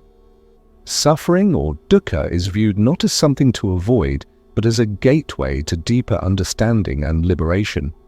When we embrace setbacks with equanimity, we transcend our attachment to outcomes and connect with the essence of life itself. This doesn't mean resigning ourselves to hardship. It means meeting it with courage and grace, knowing that every experience holds potential for transformation. As we move through the rest of this video, carry this understanding of setbacks with you. Recognize them as natural and necessary parts of any transformative journey. When they arise, and they will, meet them with curiosity, compassion, and courage. Break them down into manageable steps, reframe them as lessons, and lean into discomfort. Most importantly, remember that you are capable of growth, even when it feels difficult. In the chapters ahead, we'll continue exploring practical tools and insights to support you in navigating setbacks and cultivating lasting habits. But for now, reflect on how setbacks have shown up in your own life. What stories do you tell yourself when things don't go as planned? How can you reframe these narratives to empower rather than limit you? Keep this awareness alive, trusting that each moment of clarity brings you closer to freedom. Chapter 8. Cultivating Gratitude. Gratitude is one of the most transformative practices we can cultivate in our lives. It's a powerful antidote to dissatisfaction, stress, and negativity, a way of shifting our focus from what's lacking to what's abundant. Rooted deeply in Buddhist teachings, gratitude helps us connect with the present moment, appreciate the beauty of existence, and foster a sense of contentment. In this chapter, we'll explore how cultivating gratitude can support you in breaking bad habits, reducing stress, and enhancing your overall well-being. At its core, gratitude is about recognizing and appreciating the good things in life, both big and small. It's not just about saying thank you when someone holds the door open for you. It's about developing an attitude of appreciation that permeates every aspect of your day. This might sound simple, but in practice, it requires intentionality. Our minds are naturally wired to focus on problems, threats, and unmet desires, a survival mechanism that helped our ancestors navigate dangerous environments. However, in today's world, this tendency often leads to chronic dissatisfaction. By consciously practicing gratitude, we counteract this negativity bias and train ourselves to see the richness of life. One of the central teachings of Buddhism is impermanence, or anicca. Everything in life is transient. Our joys, sorrows, successes, failures, and even our very existence. When we understand this truth, we begin to cherish each moment more deeply, knowing it won't last forever. Gratitude arises naturally from this awareness. Instead of taking things for granted or constantly chasing the next milestone, we learn to savor the here and now. A sunset, a kind word, a warm meal, these seemingly ordinary experiences become extraordinary when viewed through the lens of gratitude. So how does gratitude relate to breaking bad habits? The answer lies in understanding that many of our harmful behaviors stem from a sense of lack or dissatisfaction. We overeat, overspend, or scroll endlessly on our phones because we're trying to fill a void. Gratitude counters this scarcity mindset by reminding us of the abundance already present in our lives. When you feel grateful for what you have, the urge to seek external validation or temporary fixes diminishes. Let's start by exploring practical ways to cultivate gratitude. One of the simplest and most effective methods is keeping a gratitude journal. Each day, write down 3 to 5 things you're thankful for. They don't have to be monumental achievements. They can be as mundane as a good cup of coffee, a supportive friend, or clean water. The act of writing forces you to slow down and reflect on the positives, rewiring your brain to notice them more frequently. Over time, this practice shifts your default perspective from scarcity to abundance. Another powerful exercise is incorporating gratitude into daily routines. For example, before meals, take a moment to express thanks, not just for the food itself, but for the hands that prepared it, the farmers who grew it, and the earth that sustained it. Similarly, at bedtime, reflect on the highlights of your day and acknowledge the people, experiences, and opportunities you're grateful for. These micro moments of gratitude accumulate, creating a foundation of positivity that supports your mental and emotional health. Gratitude also plays a vital role in relationships. Expressing appreciation strengthens bonds and fosters mutual respect. Many conflicts arise from a lack of recognition or validation. By regularly acknowledging the efforts and qualities of others, you create an atmosphere of trust and connection. For instance, instead of criticizing your partner for forgetting to do the dishes, thank them for something they did well earlier in the day.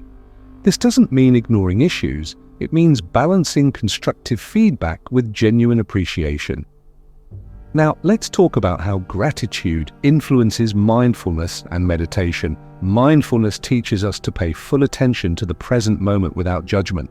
Gratitude amplifies this practice by encouraging us to find joy and meaning in the ordinary. During meditation, you can incorporate gratitude by reflecting on the blessings in your life. Visualize specific people, experiences, or circumstances you're thankful for, and allow yourself to feel their impact fully. You can also use guided meditations focused on gratitude, where a soothing voice walks you through exercises designed to deepen your sense of appreciation. For those dealing with setbacks or challenges, gratitude offers a lifeline. When life feels overwhelming, it's easy to get caught up in negativity and despair. Gratitude interrupts this spiral by redirecting your attention to what's still working. Even in the darkest moments, there's always something to be grateful for: a supportive friend, a comforting memory, or simply the fact that you're alive. Focusing on these positives doesn't deny the difficulty of the situation. It provides a sense of balance and perspective. Gratitude also has profound effects on physical and mental health. Research shows that practicing gratitude reduces stress, improves sleep quality, boosts immune function, and increases happiness. It activates areas of the brain associated with reward and pleasure, releasing feel-good chemicals like dopamine and serotonin. Over time, these physiological changes enhance your overall well-being, making it easier to break bad habits and adopt healthier ones. Another dimension of gratitude is its ability to inspire generosity and kindness. When you feel grateful, you naturally want to give back, to share your blessings with others. This creates a virtuous cycle. Acts of kindness generate more gratitude, which inspires further generosity. Whether it's volunteering, donating to charity, or simply offering a listening ear, expressing gratitude outwardly amplifies its benefits. Let's delve deeper into how gratitude interacts with resistance and setbacks. As discussed in previous chapters, resistance often stems from fear, discomfort, or a sense of inadequacy. Gratitude helps dissolve resistance by highlighting the resources and strengths you already possess.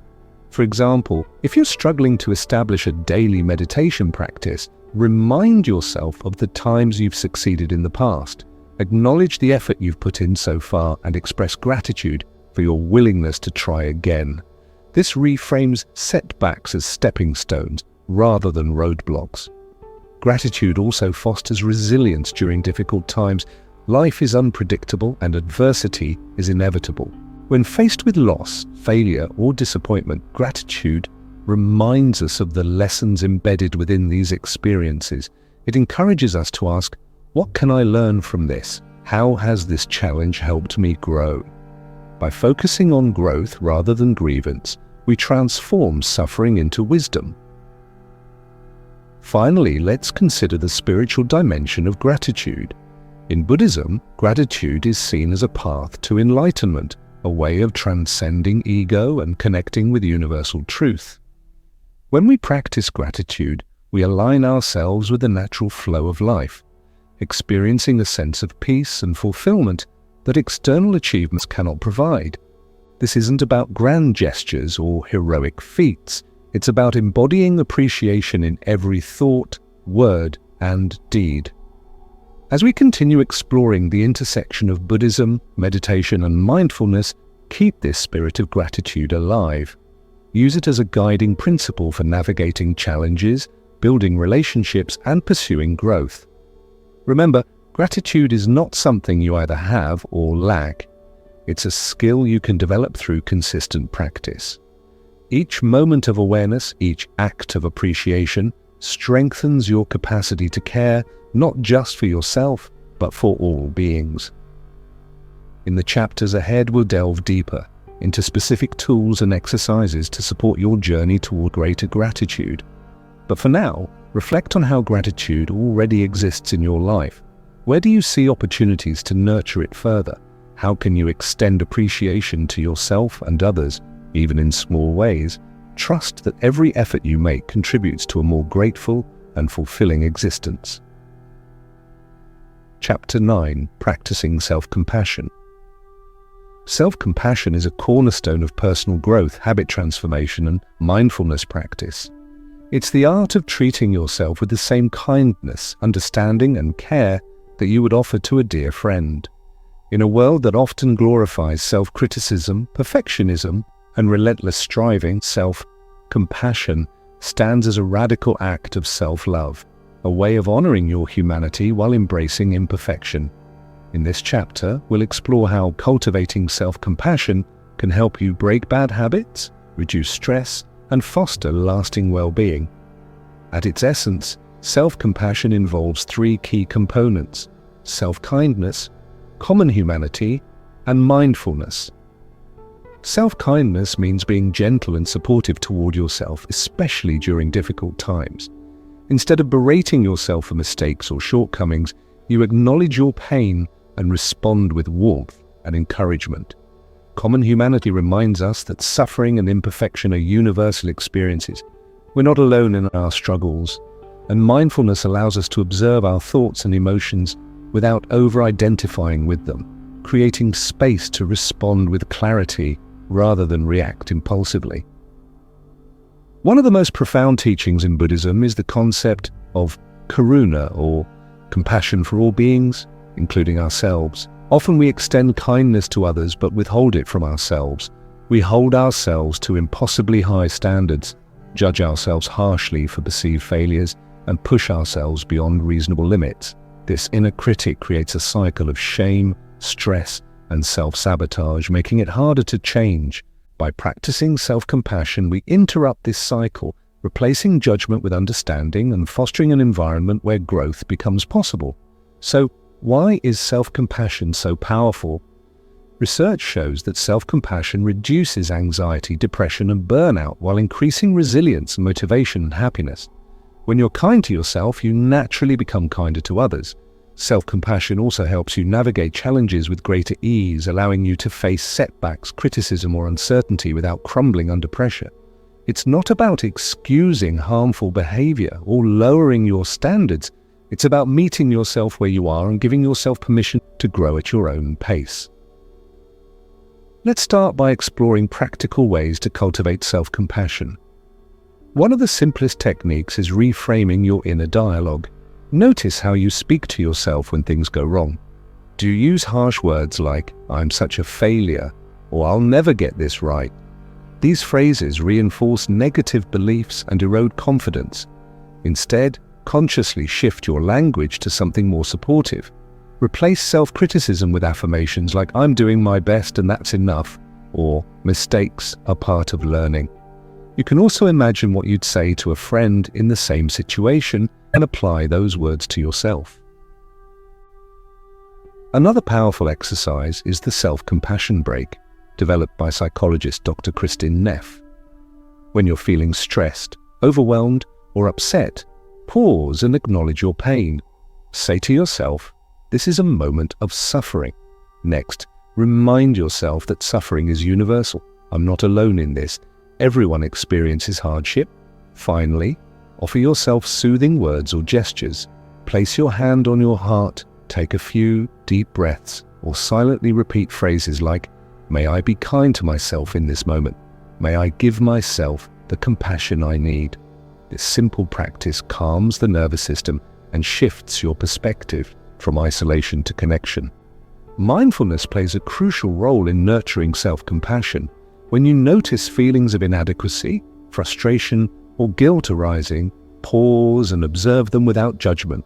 Where do you feel these emotions in your body? Is it tightness in your chest, tension in your jaw, or a knot in your stomach? Acknowledge these sensations without trying to fix or suppress them. Simply breathe into the discomfort, reminding yourself that it's temporary.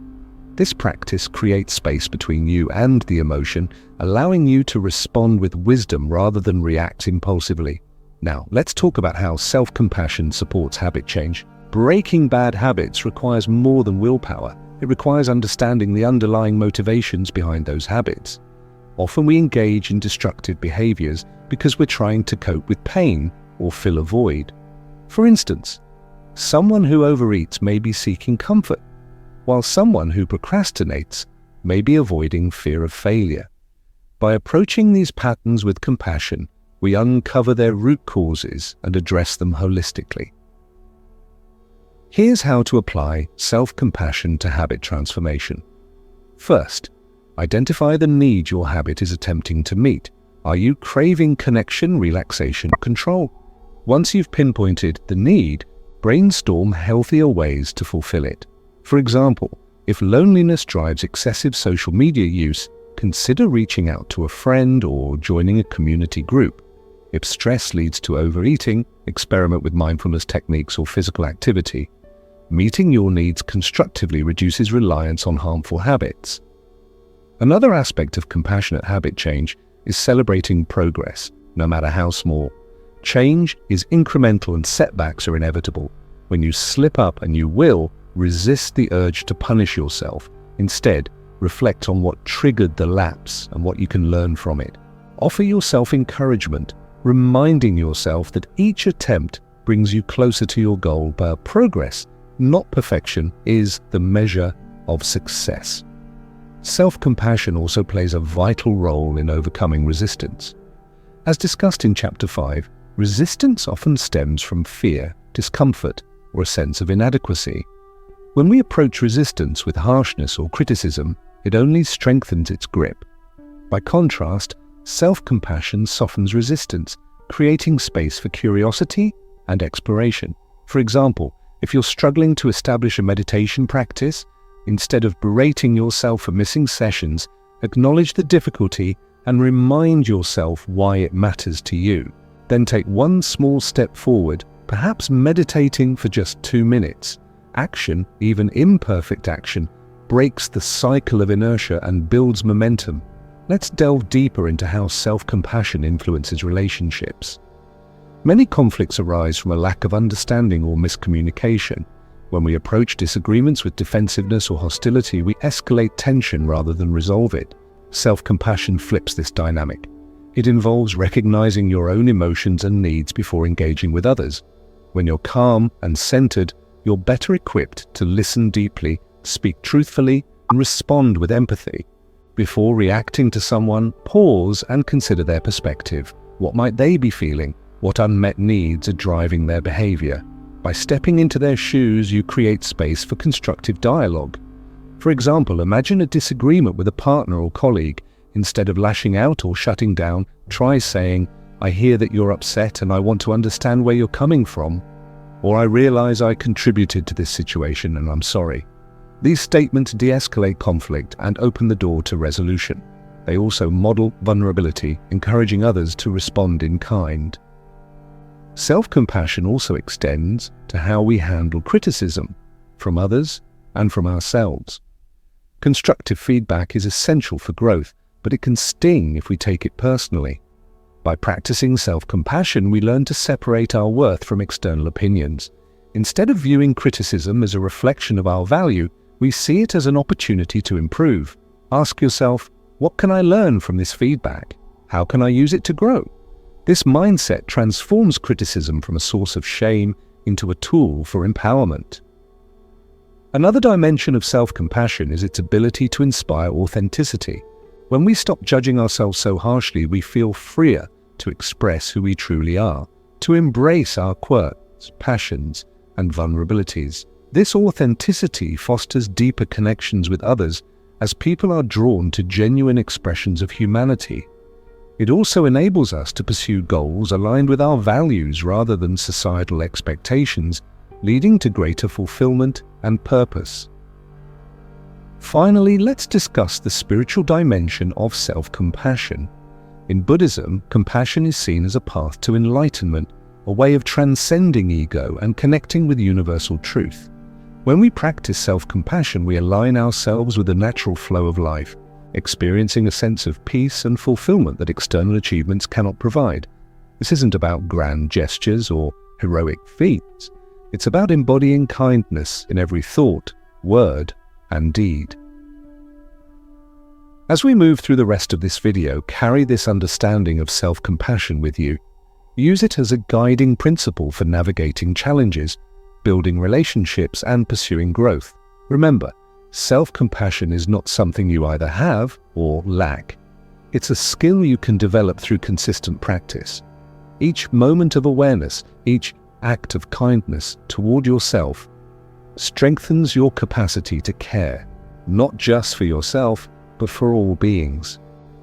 In the chapters ahead, we'll continue exploring practical tools and insights to support your journey toward greater self-compassion. But for now, reflect on how self-compassion already exists in your life. Where do you see opportunities to nurture it further? How can you extend kindness to yourself, even in small ways? Trust that every effort you make contributes to a more compassionate and fulfilling existence. Chapter 10: Building New Positive Habits. Building new positive habits is one of the most empowering actions you can take to transform your life. While breaking bad habits requires awareness and compassion, creating healthier ones demands intention, consistency, and a willingness to embrace gradual change. In this chapter, we'll explore how to cultivate sustainable habits that align with your values and aspirations, drawing on insights from Buddhism, meditation, and mindfulness. At its core, habit formation is about rewiring your brain to support behaviors that enhance your well-being. The human brain is wired for efficiency. It seeks patterns and routines to conserve energy. This is why habits, once established, become automatic. However, forming new habits takes time and effort because it involves creating neural pathways that don't yet exist. The good news is that with patience and persistence, you can train your brain to prioritize actions that nurture growth, joy, and fulfillment. One of the central teachings in Buddhism is the concept of karma, or intentional action. Every habit begins with an intention, whether conscious or unconscious. When you set clear, positive intentions, you lay the groundwork for meaningful change. For example, instead of saying, "I want to exercise more," reframe it as, "I intend to honor my body by moving it daily." The shift in language aligns your actions with your deeper values, making them feel purposeful rather than obligatory. Mindfulness plays a crucial role in building new habits by helping you stay present and aware throughout the process. Often we attempt to adopt new behaviors without fully understanding why we're doing so, or what triggers might derail our efforts. By observing your thoughts, emotions, and surroundings with curiosity, you gain insight into the conditions that support or hinder your progress. For instance, if you're trying to establish a morning meditation routine but consistently oversleep, mindfulness invites you to examine the root cause. Are you staying up too late? Is your alarm clock too far away? Addressing these factors increases your chances of success. Let's break down the mechanics of habit formation. Habits operate on a loop consisting of three components: cue, routine, and reward. The cue is the trigger that prompts the behavior, the routine is the behavior itself, and the reward is the positive reinforcement that encourages repetition. To build a new habit, you need to design this loop intentionally. Start by identifying a specific cue that will remind you to act. For example, if you want to drink more water, place a glass next to your bed so you see it first thing in the morning. Next, define the routine, drinking a full glass of water, and pair it with a satisfying reward, such as feeling refreshed or hydrated. Over time, this sequence becomes automatic. Consistency is key when building new habits. Many people fall into the trap of expecting immediate results only to give up when they don't see instant progress. Instead, focus on small, manageable steps that compound over time. Research shows that it takes an average of 66 days to form a habit, not the commonly cited 21 days. During this period, prioritize frequency over intensity. For example, if you're learning to meditate, commit to just 2 minutes a day rather than aiming for 30 minutes right away. Once the habit feels natural, gradually increase the duration. Accountability is another powerful tool for sustaining new habits. Sharing your goals with a trusted friend, coach, or community creates external support and motivation. Knowing someone else is counting on you or simply checking in can make all the difference. Accountability partners can also offer encouragement during tough times, reminding you why you started and celebrating your progress along the way. Even something as simple as texting a friend after completing a task reinforces positive behavior and keeps you accountable. Visualization is another effective technique for building new habits. Before attempting a new behavior, take a few moments to vividly imagine yourself succeeding. Picture every detail, the sights, sounds, and feelings associated with achieving your goal. If you're trying to establish a daily journaling practice, visualize sitting quietly with your notebook, reflecting on your day, and feeling a sense of accomplishment afterward. Visualization primes your brain for action, reducing fear and increasing confidence. Let's talk about the importance of flexibility in habit formation. Life is unpredictable, and rigid routines often lead to frustration when circumstances change. Instead of adhering strictly to a plan, allow room for adaptation. For example, if you're committed to exercising regularly but miss a session due to unforeseen events, adjust your schedule rather than abandoning the habit altogether. Flexibility ensures that setbacks don't derail your progress, keeping you resilient in the face of challenges. Another dimension of habit formation is cultivating intrinsic motivation, the internal drive to act based on personal satisfaction rather than external rewards. Extrinsic motivators like praise, money, or recognition can be helpful initially, but they lose their power over time. Intrinsic motivation, on the other hand, sustains long-term commitment. To tap into this source of energy, connect your habits to deeper values. For instance, if you're developing a gratitude practice, remind yourself how it enhances your relationships, reduces stress, and fosters happiness. When your actions resonate with your core beliefs, They feel less like chores and more like expressions of who you are. Gratitude and self-compassion. Topics we explored in earlier chapters play vital roles in building new habits. Gratitude helps you appreciate the journey, even when progress feels slow. Celebrating small wins reinforces positivity and keeps you motivated. Similarly, self-compassion allows you to navigate setbacks with kindness rather than criticism. If you slip up, resist the urge to berate yourself. Instead, reflect on what triggered the lapse and what you can learn from it. Offer yourself encouragement, reminding yourself that each attempt brings you closer to your goal. Now let's discuss how mindfulness supports habit stacking, a technique that involves linking new behaviors to existing ones. For example, if you already brush your teeth every morning, use that routine as a cue to add a new habit, such as drinking a glass of water or practicing deep breathing. Mindfulness enhances this process by heightening your awareness of both the old and new behaviors, ensuring they integrate seamlessly into your daily rhythm. Building new habits also requires addressing resistance, which we explored in Chapter 5. Resistance often arises when we perceive a new behavior as burdensome or unnecessary. To counteract this, frame your habits as acts of self-care, rather than obligations. For example, instead of viewing exercise as a chore, think of it as a gift to your body. Similarly, reframe healthy eating as nourishment rather than restriction. Shifting your mindset transforms habits from sources of stress into opportunities for growth. Another strategy is leveraging environmental design to support your goals. Your surroundings significantly influence your behavior, often without you realizing it. To create an environment conducive to positive habits, remove obstacles and add cues that encourage action. For instance, if you're trying to read more books, keep a novel on your nightstand or download audiobooks for commutes. Conversely, if you're reducing screen time, place your phone out of reach during meals or work sessions. Small changes in your environment can yield big results over time. Let's delve deeper into how habits intersect with identity. According to research, lasting change occurs when you align your habits with your sense of self. Instead of focusing solely on outcomes, ask yourself, who do I want to become? For example, if you aspire to be someone who prioritizes health, adopt habits that reflect that identity, eating nutritious meals, staying active, and prioritizing sleep. Each time you act in alignment with your desired identity, you reinforce it, making future actions easier. Finally, let's consider the spiritual dimension of habit formation.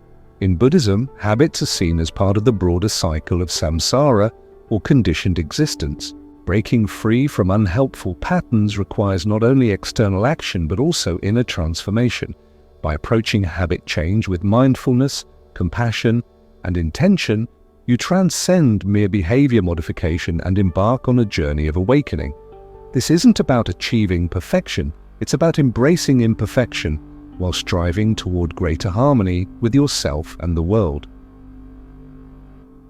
As we conclude this chapter, carry this understanding of habit formation with you.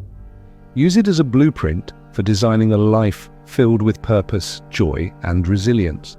Remember, building new habits is not about overnight success. It's about consistent effort, compassionate reflection, and a willingness to adapt. Each moment of awareness, each act of intention, strengthens your capacity to grow, not just for yourself, but for all beings. In the final section of this video, we'll tie together everything we've discussed and offer some closing thoughts to inspire you on your continued journey. But for now, reflect on the habits you'd like to cultivate in your own life. What cues, routines, and rewards will support your efforts? How can you align your actions with your values and aspirations? Trust that every step you take brings you closer to freedom. We've reached the end of our journey together, and what a transformative journey it has been. Over the past 2 hours, we've explored how Buddhism, meditation, and mindfulness can help you stop bad habits, reduce stress, and cultivate lasting well-being. From understanding the roots of resistance to embracing compassion, gratitude, and self-kindness, we've uncovered practical tools and timeless wisdom to guide you on your path. Let's take a moment to reflect on everything we've covered. We began by shining a light on bad habits, the unconscious patterns that shape our lives, and learned how awareness is the first step toward change. We discovered the power of intention, recognizing that every action begins with a thought, and that aligning our intentions with our values creates a foundation for meaningful transformation. Through meditation, we trained our minds to stay present, breaking free from the chaos of distraction and connecting deeply with the here and now.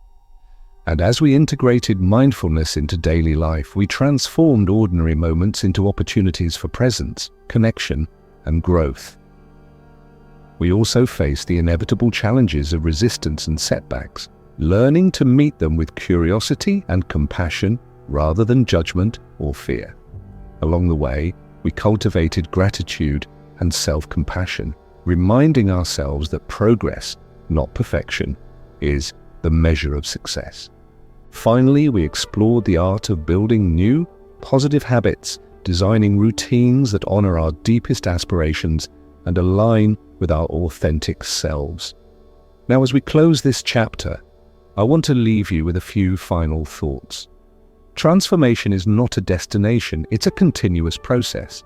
There will be days when you feel unstoppable and others when you question whether you're making any progress at all. That's okay. Growth isn't linear, it's messy, non-linear, and beautifully human. What matters most is your commitment to showing up again and again, even when it feels hard. Each small step you take brings you closer to the life you envision for yourself. Remember, you are not alone on this journey. Every challenge you face, every doubt you wrestle with, every triumph you celebrate, these are threads in the tapestry of shared humanity. When you extend kindness to yourself, you naturally extend it to others, creating ripples of positivity that extend far beyond your immediate world. This interconnectedness is at the heart of Buddhism, and it reminds us that our actions matter not just for ourselves, but for everyone we touch. As you move forward, carry these practices with you. Use mindfulness to anchor yourself in the present moment, meditation to quiet the noise within, and compassion to navigate the ups and downs of life. Celebrate your progress, no matter how small, and forgive yourself for the times you stumble. Change takes time, patience, and persistence, but it is always possible. Before we part ways, let's end with a short, loving kindness meditation. Find a comfortable position, close your eyes if you'd like, and bring your attention inward. Take a deep breath in and exhale fully. Now silently repeat the following phrases, directing them first toward yourself. May I be happy. May I be healthy. May I be safe. May I live with ease. Next, extend these wishes to someone you love, a family member, friend, or mentor. Visualize them clearly and repeat the phrases, replacing I with you. May you be happy. May you be healthy. May you be safe. May you live with ease. Finally, broaden your focus to include neutral people, those you encounter in daily life but don't have strong feelings about, and even those who challenge you. Ending the practice by extending goodwill to all beings completes the circle.